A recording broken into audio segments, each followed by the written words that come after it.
till the age of 60, he never put his forehead on the ground, never made a sajda. He was born into a Muslim family, in a Muslim country. Until the age of 60, he never prostrated before Allah subhanahu wa ta'ala, not even a single time. He had 2 sons, and Allah guided his sons in their 20s. They started practicing them praying, and they tried to give their father da'wah, give him advice over and over again, but he never responded to his children. He always thought that these are my children, I know more than they do. So he never dealt or handled his pride in order to listen to his sons. And one day he saw his son, his eldest son, growing his beard.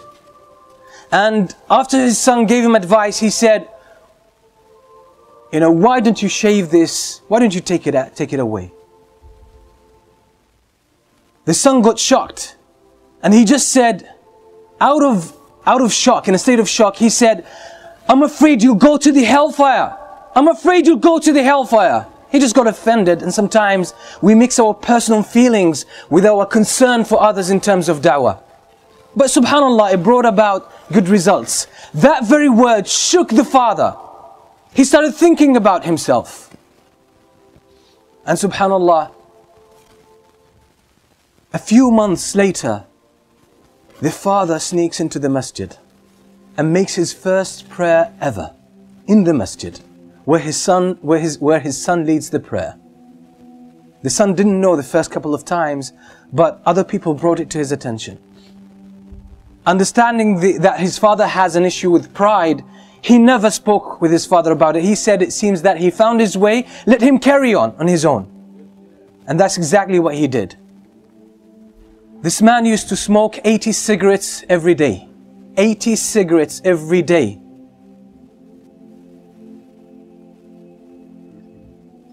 And one day, he decided, I want to give up smoking. And that was after listening to many classes delivered by his own son. He used to hide behind one of the poles in the masjid and listen to his son speaking. Listen to his son preaching, and he got impressed. His head turned around. His view of life, his outlook on life started changing. He realized, he thought he had a life. He thought he was leading a good life. But now he realized that this is the real life. It's in the masjid. Real life is when you connect with Allah subhanahu wa ta'ala. That's when you start to feel the sweetness of life and the sweetness of iman. So he started listening to the talks of his son secretly, and even buying some of his tapes and listening to them at home. And ultimately one day, for those who can't give up any kind of addiction, they're stuck with some kind of addiction, cigarettes, alcohol, even any other thing. Sometimes sins could be very addictive. Being unable to lower your gaze, watching nasty things on the internet and on TV, that's a form of addiction, and people can't break from it. Sometimes it's worse than smoking. This father one day decided to give up smoking. In one day, he gave up smoking. He didn't reduce the number of cigarettes he would smoke every day. He just gave up. He decided. He said, enough is enough. I'm not going to have this anymore. And he gave up smoking from 80 cigarettes a day to 0. So it's a matter of decision. It's a matter of commitment. And you can get all of this once you connect with Allah subhanahu wa ta'ala. Now I know the father. He is 73 years old now. 73 years old. Now he gave up smoking at the age of 68. At the age of 68. Now, among the learned people that I know in my life, and I know a lot, he's one of the most outstanding. At the age of 68, his life took a new direction. He read Tafsir Ibn Kathir more than 15 times.